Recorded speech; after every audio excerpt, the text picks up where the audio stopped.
Hi, everybody. Welcome back. And this is a special month for us. It's Cybersecurity Awareness Month. And we have a special sponsor, Redpoint Cybersecurity. Redpoint is a human led, technology enabled managed cybersecurity provider specializing in digital forensics, incident response, proactive cyber attack prevention, with services that include threat hunting, ethical hacking, prevention testing, and compromise assessments. I do want to thank everyone for joining us today, and it's a different show than we've had before. As IT leaders, we ask what's next after being a CIO. For some, the logical step might be COO or even a CEO role. And what does that path really look like? Well, today we're going to be joined by some guests who successfully made the leap from IT leadership to the CEO suite and in the cybersecurity industry.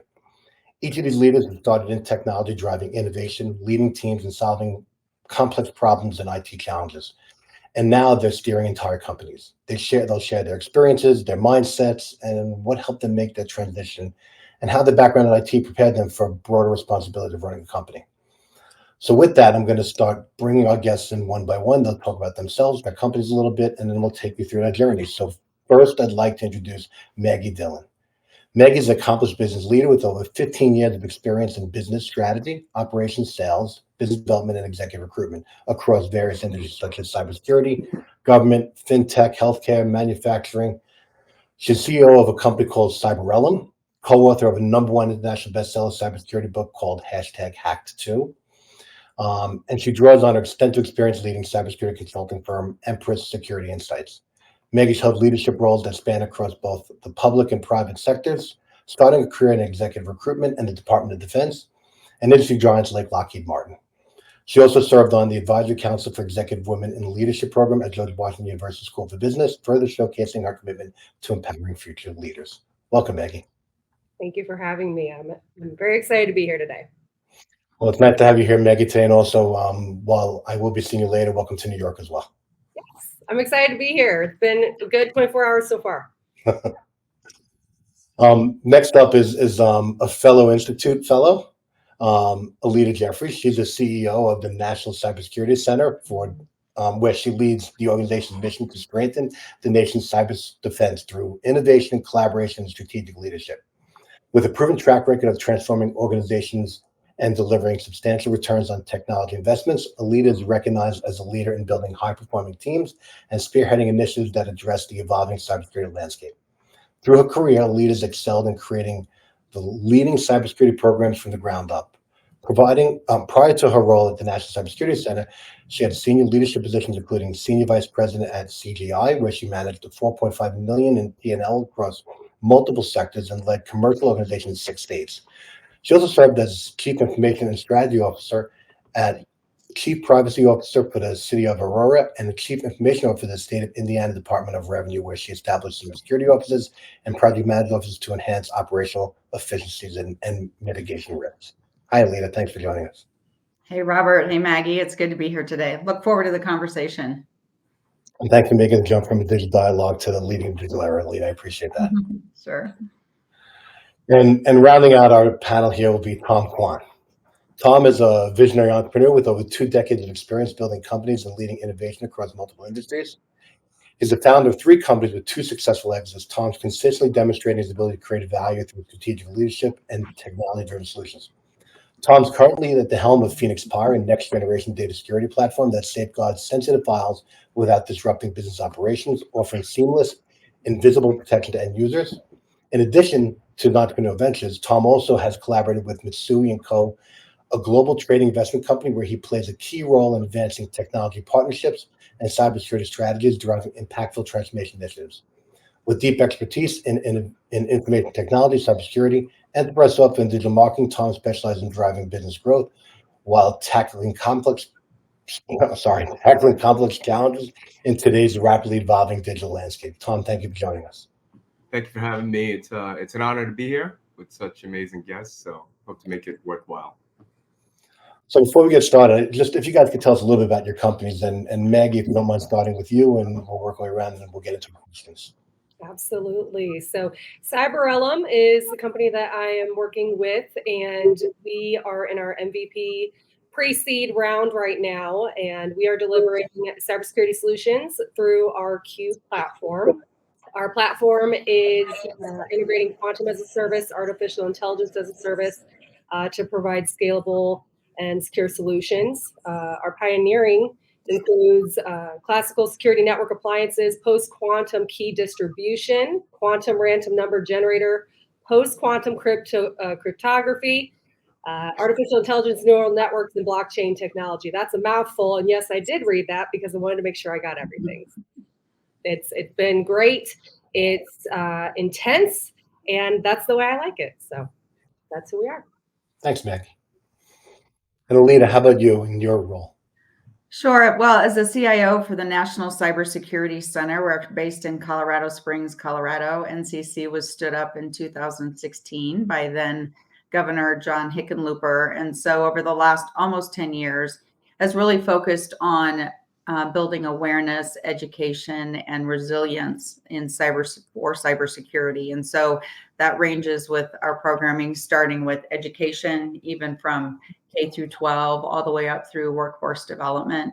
We also are striving to provide a set of services. So we do some risk assessments, looking toward mitigation services, and what else can we provide to organizations that maybe don't have the resources to provide those types of services on their own or employ kind of higher end services. So we work with those companies and individuals.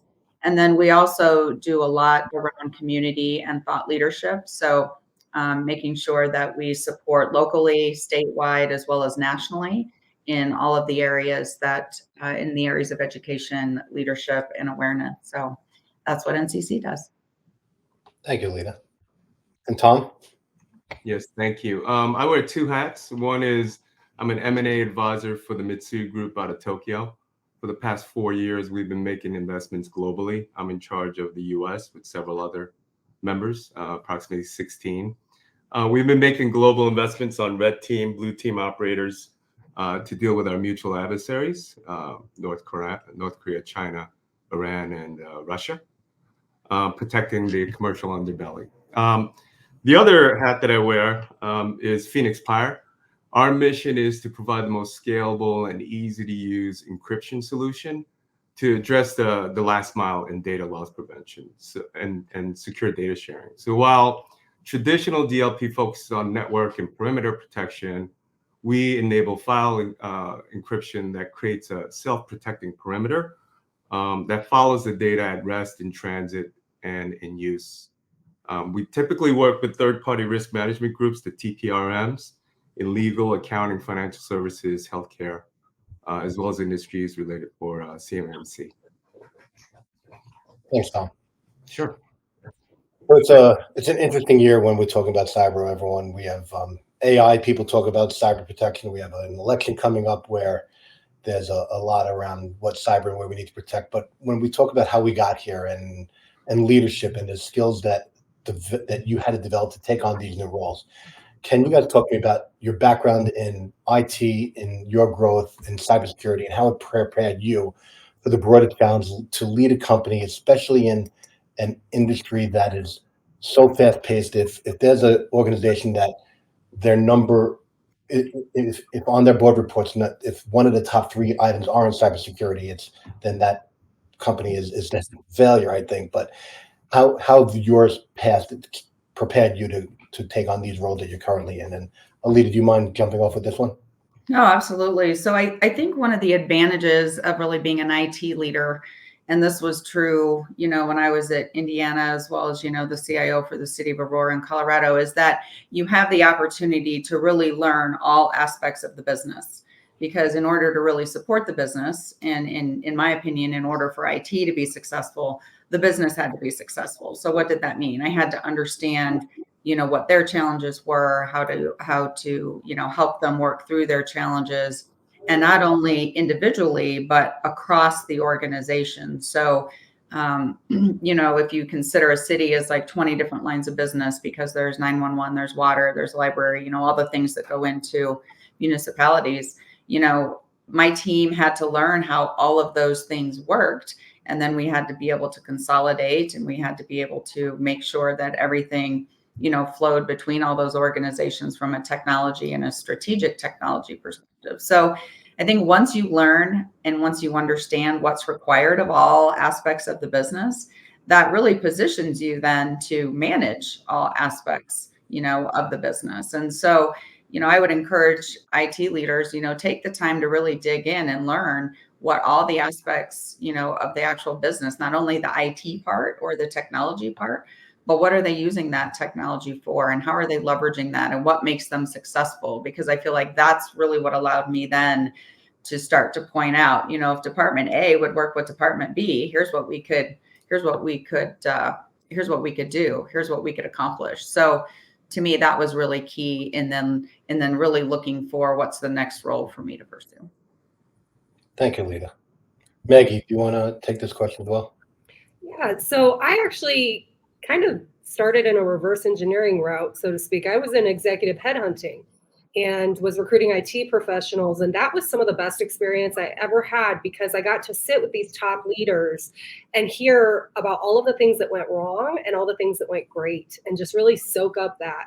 And so I think that has really helped as far as skill set goes. I think one of the top things that I've seen with great IT leaders that do that transition is soft skills, actually, and the relationship building, the trust that you can build with collaborators and innovators.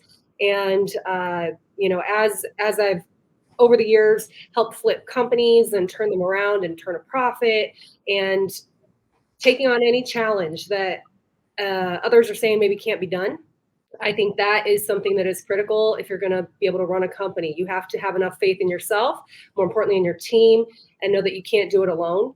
And I really enjoy that. I love that organic process as much as you can have every SOP in the world.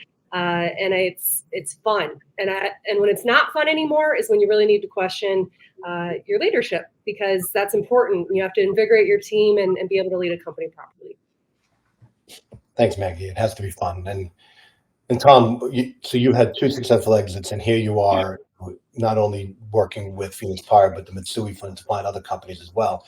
Can you talk to us about your leadership growth and what brought you to here, not only leading a company, but finding leaders in other companies? So how did that develop in your skill sets? Yeah.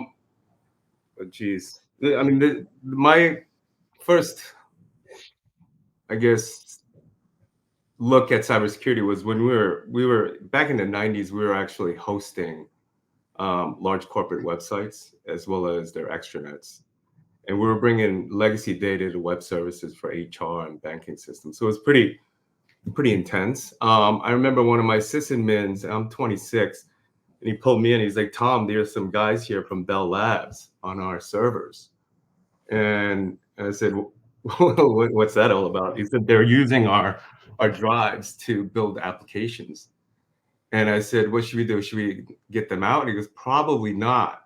So we ended up befriending them, and I petitioned the drive, and I said, "Please don't F anything up, and you guys, use this." And back then I didn't know what cybersecurity was. I just thought there were a bunch of guys that were messing around, but we knew that they were really skilled, because my sysadmins were very skilled, and they were kind of apprehensive and agitating them. So that was the first part of it.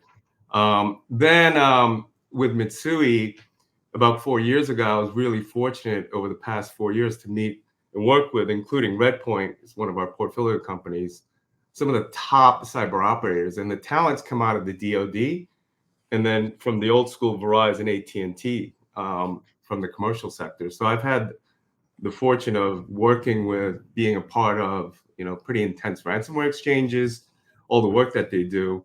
And so, it just got me more and more invigorated. At the end of the day, right now, we're in cyber warfare. I think the textbooks 50 years from now are going to say that. Many people probably don't know that. And we're fighting this fight on our 10-yard line. So, Tom, I mean, our next question is around why cyber, but Tom, it sounds like cyber fell into your lap. Why have you stuck with cyber for so long, and what makes it keep going for you? From a cultural perspective, cybersecurity, and I hope the cyber guys don't hack me for this. They may like it, but I mean, we're a bunch of hooligans, just like the .com guys back, 30 years ago. We know a little bit of something more than the rest of the market for a certain period of time. But there's a lot at stake here, right? So at the end of the day, cybersecurity is there to help IT function better. And what does IT do? IT enables business continuity. Business continuity accelerates, shareholder value, everything else that the company's vision is all about. So if you take out all the sex appeal of cybersecurity, I kind of look at it as something that's a duty if you have any knowledge in this space. Having said that, there's a 700,000 manpower shortage in the United States alone around cyber experts. And what Alida and Maggie are doing is pretty amazing because they're trying to create more awareness, stimulation, and education around that. The way I got into data security is when we're doing all this work, and I see my guys responding to incidents, doing digital forensics. They run through a 3-year program like Redpoint does, where they create a remediation program. They create resiliency. Within that, the one specific bucket that everyone's talking about, and it's top of mind for all CISOs, is data loss prevention. And I'm seeing a lot of cyber guys like push that away. 𝗕𝗂𝘆 came on my lap about a year ago. Thanks to the investors and the former management, I got involved, and I'm making a cut at preventing the data breach. Thanks, Tom. Maggie, so please talk a little bit why cybersecurity and how you're doing to advance also cyber in your world. Absolutely. I love your explanation, Tom. That was really good. I love it, and I've stuck with it because I love to protect people. It's a very natural instinct for me. And knowing the level of my passion in that regard, I knew I had to be a part of this industry with what's going on with, exactly like you said, cyber warfare. We are at war. And a lot of times the people who are interested in technology have no concept of what's going on. So the protection piece has really kept me here. I made that transition from IT to cybersecurity. One of my biggest passions is education. And like Tom was saying, the deficit that we are currently at right now is absolutely atrocious, and it's scary at times. And so the education and outreach, it's one of the reasons I've worked with 𝗕𝗹𝘆 Foundation. You guys all see me on here constantly promoting 𝗕𝗹𝘆. That's also, I wear another hat with them as a strategic partner and as their podcast host. I cannot say enough good things about nonprofits, just like, with what some of us are doing here with our work with them.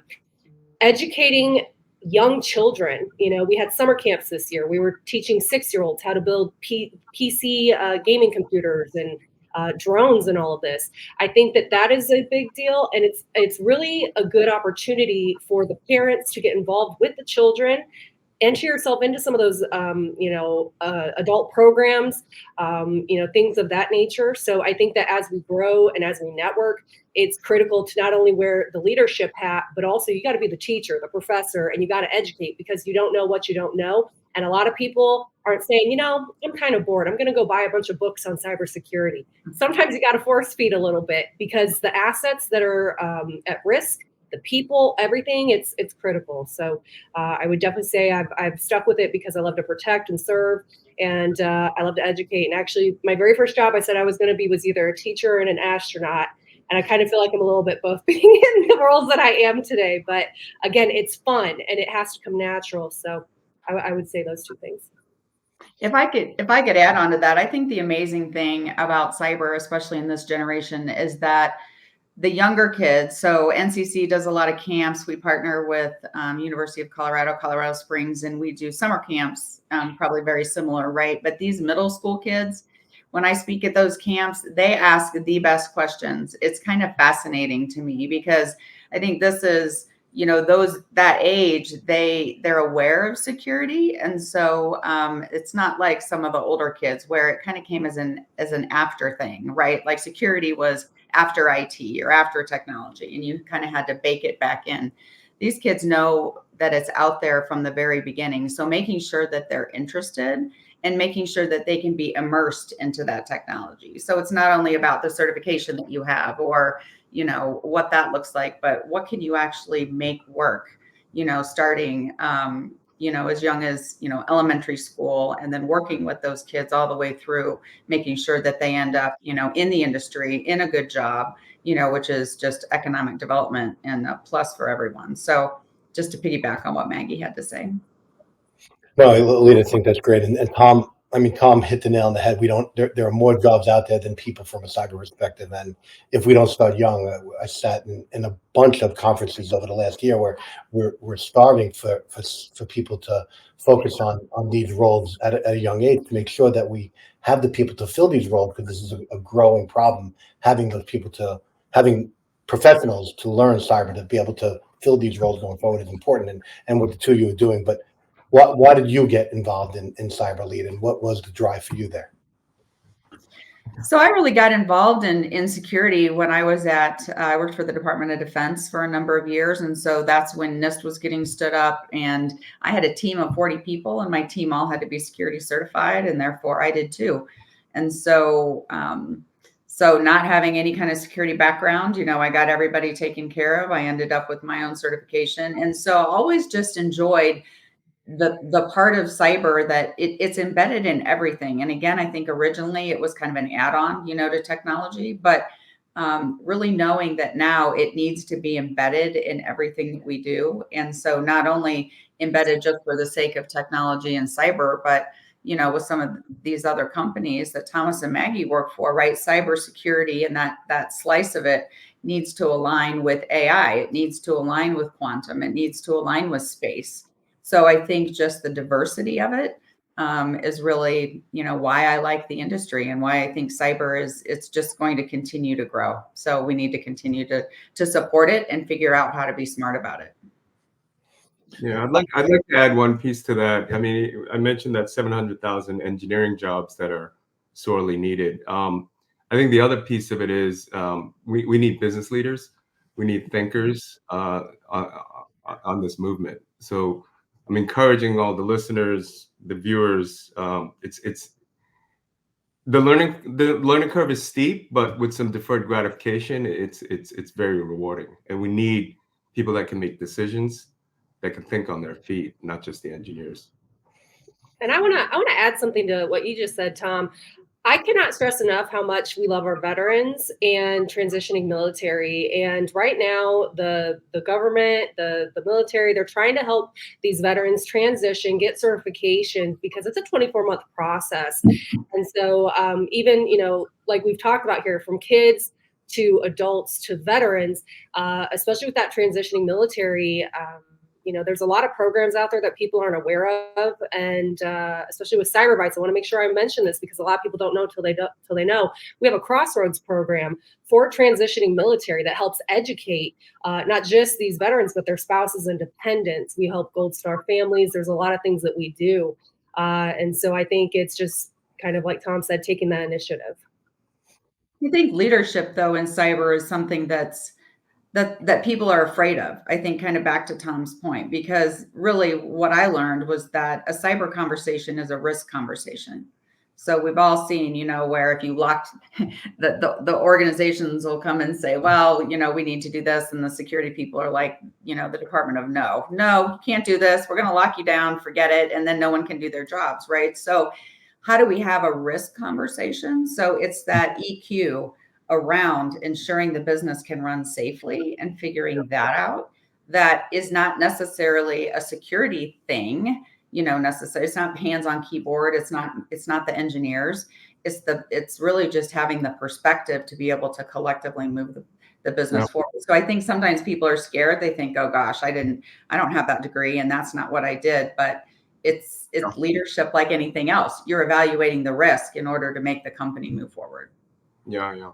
I totally agree, and it's exciting times right now. What I enjoy most during the .com and even in cyber now is you end up meeting really amazing people. So, a lot of times they're my customers, and these customers are thought leaders in their own right. They have to sell. They have to create awareness while putting their jobs at stake and saying, hey, we have exposure here. And then, once they create that exposure and awareness, they have to go and fix that, like publicly, transparently. So, at 𝗕𝗶𝘆, we're really happy to be a part of that. So I just want to take a quick pause for a second and let everybody that's watching know that none of this actually was planned for the last few minutes. It's all great group of leaders talking about community and coming together and trying to accentuate the fact that there's a lot more that goes into not only what your companies bring to the table, but backfilling your legacies and where you're going to bring that forward here. Nothing about what each of your companies is only doing for your customers, but what you'd have to do for the community and grow this community even bigger. And I enjoyed watching this exchange. And when John and I first put this idea out there and how we can look at having a CEO dialogue, and Alita, you were the first name that came up here. It was an interesting topic, right? And we don't want to get overly technical. This is always about leadership, and having two women CEOs on this call, and Tom, you're the stand-up male CEO on this conversation. But how do you guys balance the technical side of where you came from in your growth to the business strategy required to grow and scale your companies? And now I'm hearing about the charitable, the give back, the awareness that you have to have in order to make sure that your companies sustain and grow. But how do you maintain that balance in your everyday, not trying to get overly technical where you might have come from? So Alita, would you mind starting there? So I'll say that I was never overly technical, ever. Spent my whole career in technology, but really was able to focus on, again, kind of either being the liaison between technical people and non-technical people, being able to present the business case. But I do think, you have to understand at some level what conceptually is technology doing, what are the pros and cons of certain platforms or certain software. We go through all that every day, so I think in order to really balance that, first of all, I always hired smart people that were way smarter than me in certain verticals. If it was security, if it was, databases, whatever it was, I looked for the smartest person that I could find.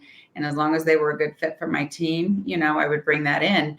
That being said, I think you also have to really learn how to manage conflict, because if you get a lot of technical divas in the room, what happens? You have a lot of disparate opinions about how things should move forward. So learning how to manage that conflict to a common end, again, is something I think I learned to do whether it was software development or infrastructure or having to manage any component of that.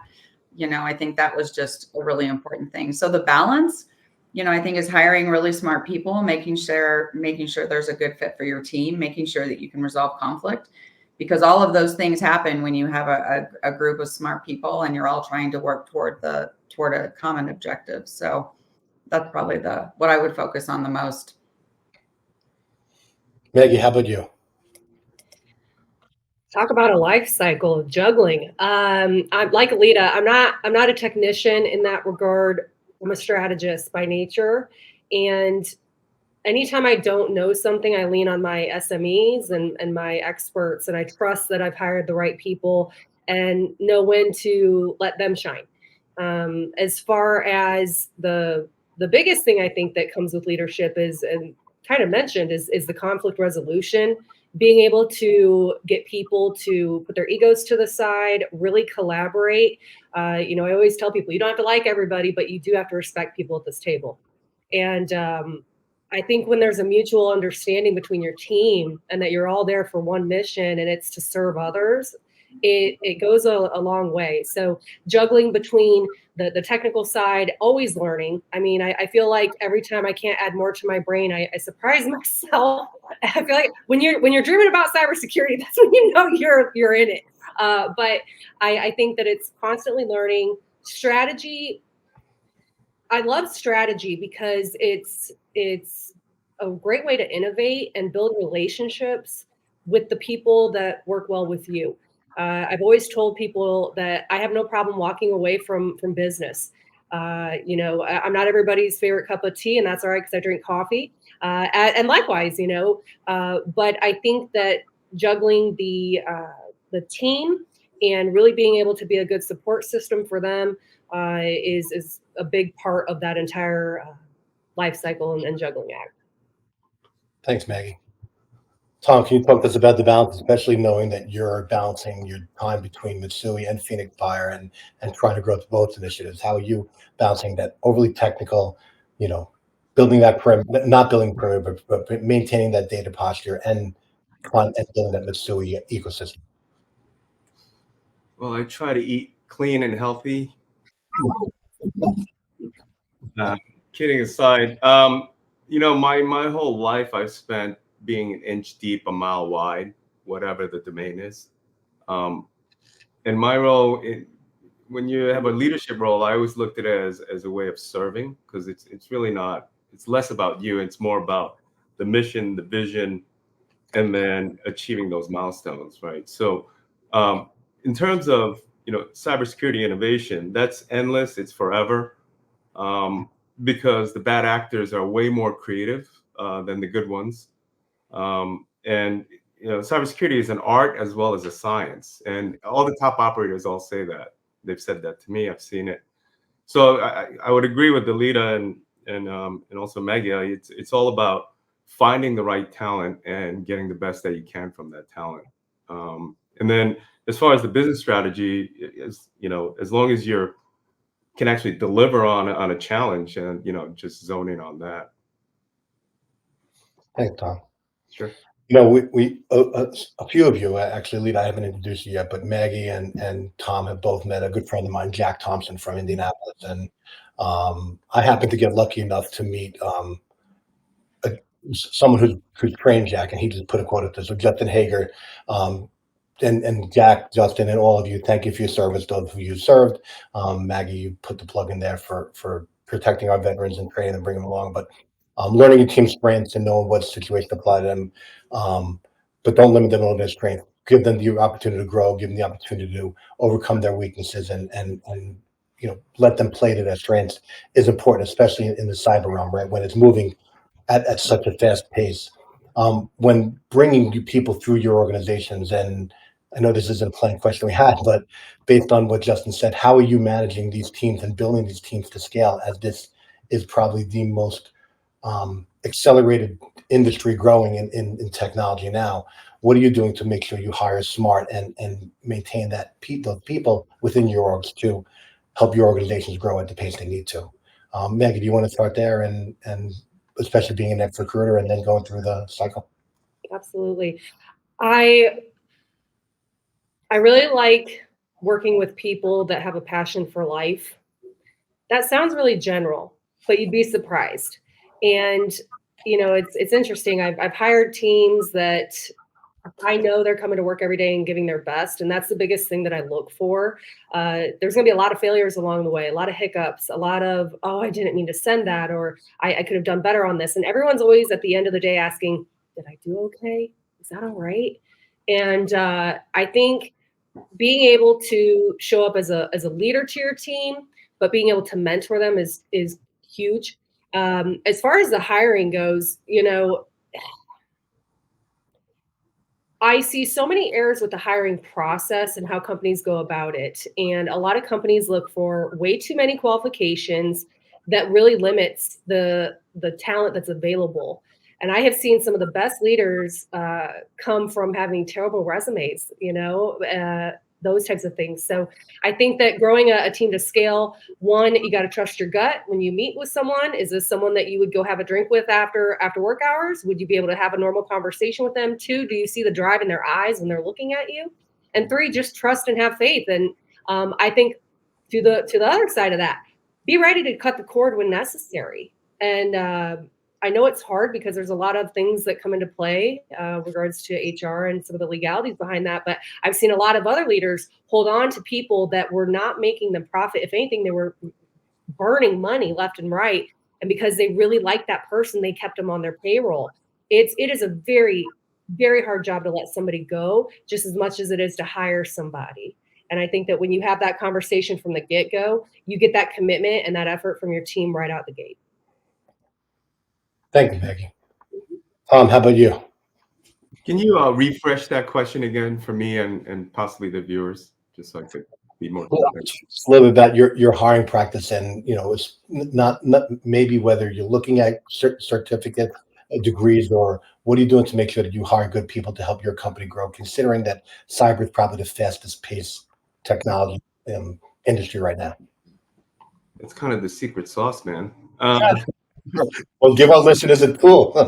I've had a long life of this. from the .com. I also was fortunate to serve on a private sector task force that was doing research for the government around anti-American sentiments. This is way before cybersecurity, smartphones, social media. And, we were trying to change the hearts and minds of folks around the world on the perception of America as we were going into Iraq. Fast forward, in this area, when I first started to work with Mitsui, scouting out all these companies, you end up eventually building street credibility. A lot of people in cyber always do, like, we call it sniffing each other, kind of the way dogs do, and making sure, are you real or not? Because there's a lot of people that say they know cyber, but they're kind of not. So I don't look for certification. It's nothing similar. It depends on the actual task itself. If they can accomplish that task and do it well, and they have a track record, that's what I'm looking for. Now, if you don't and you want to get into it, there's other backgrounds. And I remember, I think Justin said something about military leaders, having that ingrained in them. That's an actual passion of mine to work in that capacity there and working with the federal government. So it's really kind of open, and it's the canvas is really up to you on how you get into cybersecurity. But it does take an immense amount of deferred gratification. You have to put in the time to study and be aware. I hope it may not be the best answer, but that's my viewpoint. Well, I appreciate it, Tom, and largely being your friend, I've got to hang out with many of those that you've known in your past, and I've enjoyed that part of our relationship. So thank you for that. And appreciate the exposure.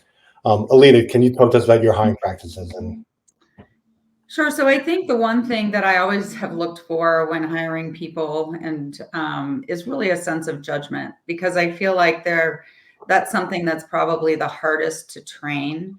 But if somebody has a great sense of judgment, whether they know the answer or not, whether they can figure it out or not, that's something that if I can get that out of them in an interview and ask questions that kind of guide me toward that outcome, then that's the very first thing, because you can train a lot of everything else. I think too, making sure that along with that, if you look for people who are capable, it's maybe not what they can do right now, but what are they capable of?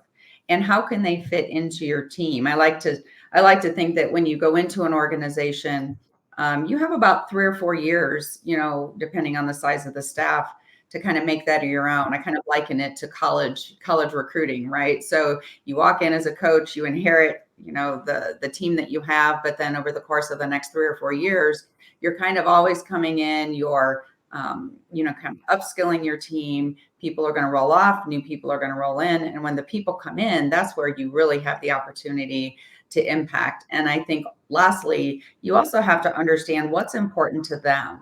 Why do they want to be there? Do they want to be there because they want to study all the types of things that are in cyber? Are they there because they want to educate? Are they there because they, like cool stuff, or they want to do, threat hunting? What does that look like to them? And so if you can figure out what motivates them and what makes them feel significant, then you can plug them into the team where they need to be. So those are some of the key things I look for when hiring and really putting teams together. thank you. I do have 2 more questions I want to get to before the end, but I do want to take one of them. And Jose's question, how do we fix the hiring process, and how do you check that track record? And Maggie, again, as a recruiter, I'm going to actually jump to you on this one. Maybe Tom and Yeah. this too, but Maggie, please hit this. I love this question. I think you need to come up with a process that works for you and your company rather than copy things that you might see out in the market. I would encourage companies, as far as the hiring process goes, and it depends on the position. If you're hiring someone on a very technical role, you might need those certifications. You're going to have to do some proof testing, those types of things. But overall, for a hire, I would say no more than 2-3 interviews. And I also think that you have to understand that you're constantly up against competition. This is the biggest thing I see companies, especially with cybersecurity professionals. These people are getting multiple job offers at a time. you have to know that you have to beat the competition on your offer, and you have to be strategic. You cannot wait a week until so-and-so gets back from vacation to go ahead and send that offer letter. You know, I always think about, I had a candidate one time that I was helping, had 6 job offers, no joke, and sent me the offer letters to prove it within a matter of 5 days. And here I am trying to close the deal for my client. And because my client took too long, we lost him. And we had been looking for 3 months for that hire. So the biggest thing I can say is don't wait, make the hire. There was a second part to that question. What was the second half of that? I'm sorry. How do you check that track record? Keep notes. It sounds silly. If you have to do something as simple as a spreadsheet or, you know, your basic CRM system, take notes. Whenever I interview someone, obviously I've got my questions listed, but I will write things that would not be interview related. You know, things that I know I'm looking for in a hire would be, can they articulate themselves well? Would they represent the company well? Let alone their skill set, obviously, but are they a good representation of a servant nature, where if they were to go out, maybe they're not a salesperson, but let's say they run into someone who could be a potential customer. Could they do the job to bring that customer back? You know, sales is critical for any company. And I always look for something like that in the hires that I make. Do they have a natural personality to bring people to the company? It's kind of like an energy thing. So I would say just don't take too long in the hiring process. Know you have competition when you're sending those offer letters, and then also just keep track as best you can. I don't think that there's like a foolproof process from what I've seen.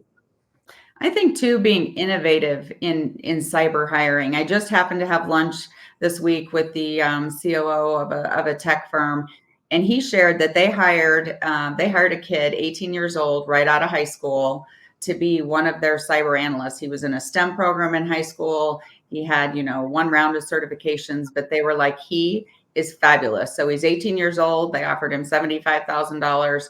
And he is well on his way. And they're taking the time to work with him and mold him, you know, into what's probably going to be an amazing career for him, which really goes back to leadership. But I think too, just being innovative, knowing that this is a different time. You know, my youngest kid, who's a freshman in college, this was the first time I thought he might not really go to college, because there are so many different ways that you can get education and you can contribute back to the workforce. He did, but you know, I've just a thought to be different and innovative in how people are going to show up as cyber people. You want to add anything to this, or should we jump to the? Sure, mine will probably be the lightest. I mean, my experience is, whether it was 160 people or, you know, 25 people, I've always worked with basically 5. That's my management team. So I zone in on my management team, whether it's the CFO or head of sales or marketing and the CTO. That comes from, you know, years of relationships, and I get validation from referrals, references, because that is a big deal for me. I don't have time in that space to make mistakes. Now, having said that, I have made mistakes, and you know, when I do, I rectify very quickly. So, you know, I hire slow and I fire fast. Probably not the most PC thing to say, but It's important when you're trying to grow and scale your company. And all right, so we're running a little bit of time, and I'm trying to pick which question I want to end this on. But I think in light of budget season and coming to an election and everything, I think I want to ask you about this one, especially since you're working with companies at scale, right? Most CIOs, we have our networks and we talk to each other, but I'm curious how you guys would advise your client to this question. What advice would you give to IT professionals how to approach communicating complex cybersecurity threats to non-technical stakeholders, such as boards or investors? So, Tom, you want to kick that one off, please? Yeah, we go through that every day. The way I work with these companies, including the portfolio companies that 𝗲𝗏𝘳 invests in, but specifically 𝗕𝗏𝘀𝗆𝗆's customers, we try to arm them with all the data that they need.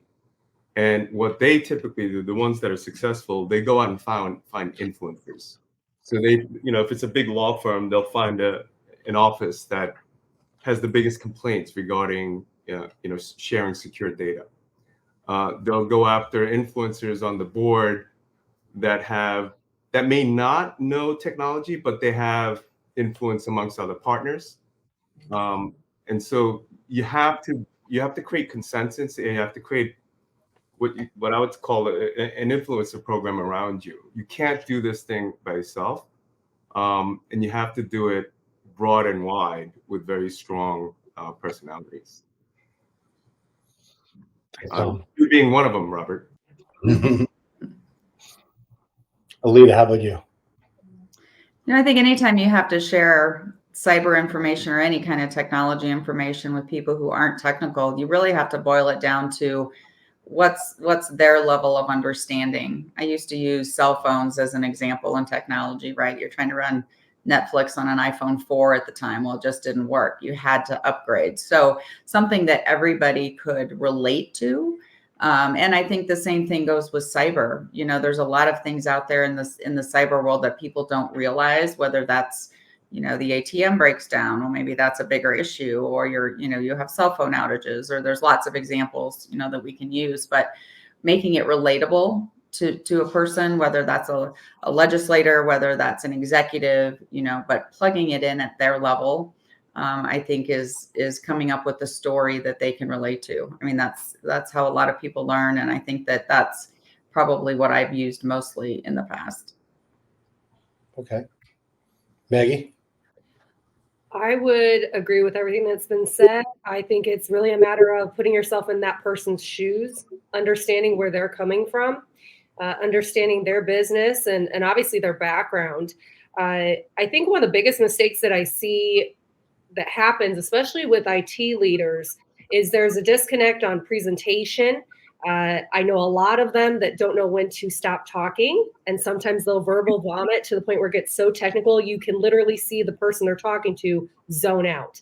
It's interesting to me, all of the heavy hitters I've met over the years, that they have a hard time to stop selling and knowing when that cutoff point is. So I think it's one, putting yourself in those shoes, really understanding who you're talking to and understanding your audience, and then understanding that you're teaching them as you're talking to them, and that they have to learn at a certain pace. Thanks, Maggie.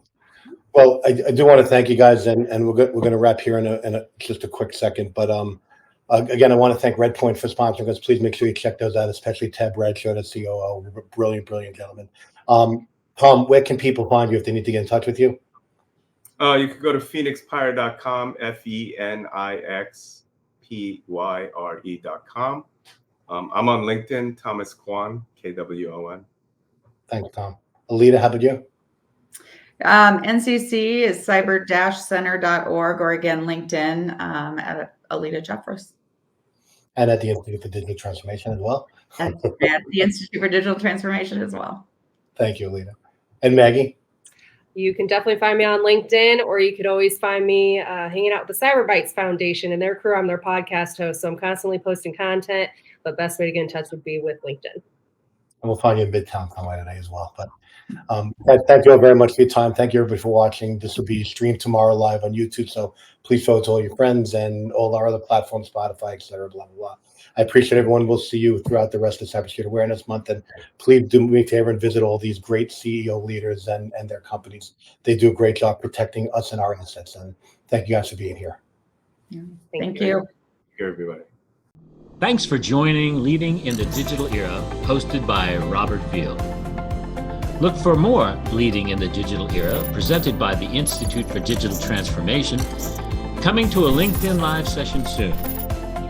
Can't join Robert for the live session? You can catch the replay anytime on our YouTube channel.